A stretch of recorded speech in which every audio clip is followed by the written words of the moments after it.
hook, she stood on the sidewalk clutching two plastic containers of leftover food, her coat worn and eyes hollow with exhaustion. The little boy's voice broke the quiet morning as he pointed at her and said, "Daddy, it's her." In that moment, the man froze because the woman his son recognized was the last person he ever expected to see again. If you love your mom and dad, hit that subscribe button and show some love to her. Story script. The morning air in Brooklyn carried that gentle chill of early spring, of the kind that makes you breathe deeper just to feel alive. People hurried past coffee shops and brownstone buildings, each lost in their own world. Among them was Ethan Miller, a single father in his mid-30s, walking his 6-year-old son, Noah, to school. Life had been ordinary for them lately, simple, steady, and predictable, until that morning. They were halfway down Maple Avenue when Noah suddenly stopped walking. His small hand tugged at Ethan's coat, and his voice trembled with surprise. "Daddy," he whispered, pointing across the street, "it's her." Ethan followed his son's gaze. A young woman stood by the apartment steps, holding two containers of leftover food as if they were the most valuable things in the world. Her long hair was tied back in a loose ponytail, her gray coat frayed at the edges. But it wasn't her appearance that froze Ethan, it was her face. "Anna?" The name slipped out before he could stop it. The woman looked up, startled. For a brief second, their eyes met, a years of silence collapsing into one glance. She turned as if to leave, but the weight of recognition held her in place. Ethan hadn't seen Anna in almost 7 years. Once, she had been everything to him, a bright, warm spirit who could find light even in the darkest corners. But one night, she had disappeared without a word. No calls, no notes, no explanations, just gone. Now, here she was, holding containers of food that looked like they came from a shelter kitchen. Noah,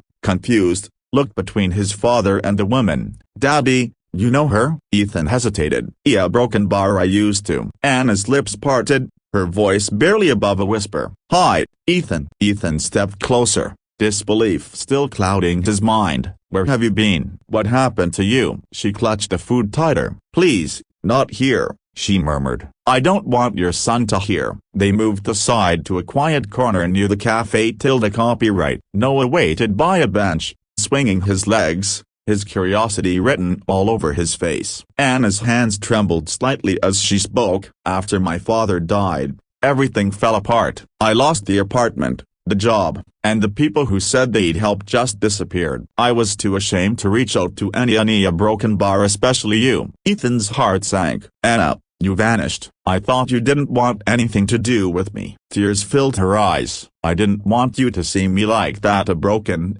homeless, waiting in food lines. I thought I'd find my footing again and come back. But life via Broken Bar doesn't always work that way." For a long moment, neither of them spoke. The silence was thick with the ghosts of their past, their regret, misunderstanding, and the kind of love that never truly dies. Noah broke the moment when he ran up and tugged Ethan's hand again. "Daddy, is she hungry? We can share my breakfast bar." Anna smiled weakly. "You're very kind, Noah." Ethan looked at his son, then back at Anna. Something stirred in him, something between guilt and hope. "Come with us," he said quietly. "We're getting breakfast before school. You can join." Anna hesitated but nodded. The three of them walked to a small cafe Tilda Copyright down the block. The owner, an older woman who greeted every customer like family, led them to a corner table. Anna sat across from Ethan, her eyes flicking down every time he looked at her. When the food arrived,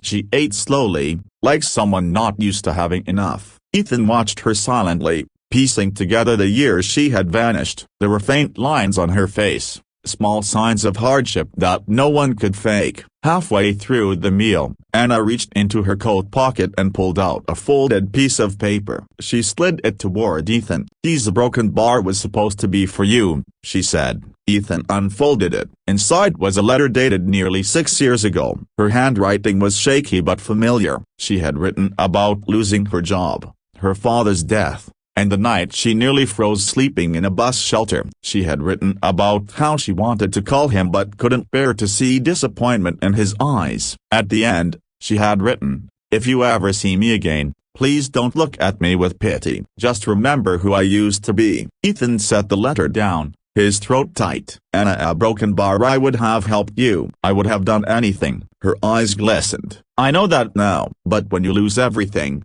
pride becomes the only thing you have left." Noah, sensing the heaviness, looked at her and said innocently, "Daddy always says people who share food are good people." "You're good, right?" Anna's lips curved into a faint smile. "I hope so." As they left the cafe tilde copyright, Ethan offered her a ride. She refused at first, but when Noah insisted, "Please, it's cold."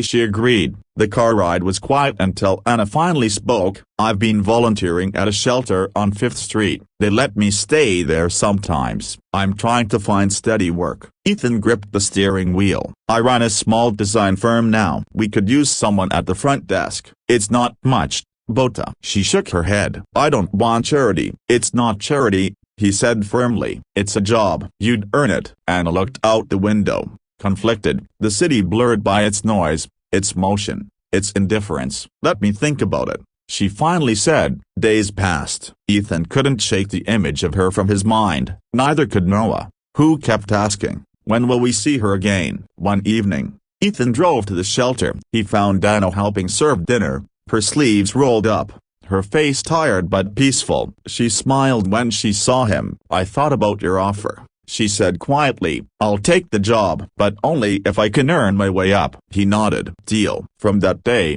Anna joined his company. She started small, organizing files, answering calls. About her diligence and warmth changed the atmosphere. Clients noticed. Employees respected her. Even Noah adored her, often visiting the office after school to talk her ear off. But just as things began to fall into place, the past found its way back. One afternoon, a man appeared at the office, rough, angry, his eyes bloodshot. He demanded to see Anna. Ethan intercepted him. "Who are you?" The man sneered. "I'm the reason she's got nothing left, and I'm not done with her yet." Anna appeared behind Ethan, her face draining of color. "Caleb," she whispered. The man smirked. "Thought you could run from me, huh?" It turned out Caleb was her ex-boyfriend, the one she had fallen in with after her father's death. He had drained her savings, wrecked her credit, and left her stranded. Now he wanted money or he'd make trouble. Ethan stepped between them. "You're not getting near her again. Leave." Caleb laughed bitterly. "You think she's some innocent angel? Ask her what she did to survive." Anna's shoulders trembled, but she stood her ground. "Yes, I did things I'm not proud of," she said softly. "But I'm not that person anymore. Now leave." The confrontation ended with police escorting Caleb away, but the emotional scar lingered. Ethan found Anna sitting alone later, crying silently. He sat beside her. "You don't have to be ashamed of surviving." She looked at him through tears. "You still don't understand. I wasn't just running from my problems, Ethan. I was pregnant, a broken bar, and I lost the baby. That's why I disappeared. I couldn't face you after that." Ethan's breath caught. "Anna, a broken bar." She wiped her tears. "Now you know everything." He took her hand gently. "Then let's start again from today." Months passed, and the wounds slowly began to heal. Anna rebuilt her life, not as a shadow of her past, but as a woman who had found strength in her pain. Ethan and Noah became her family in ways words couldn't define. One Sunday morning, as they all walked to the park,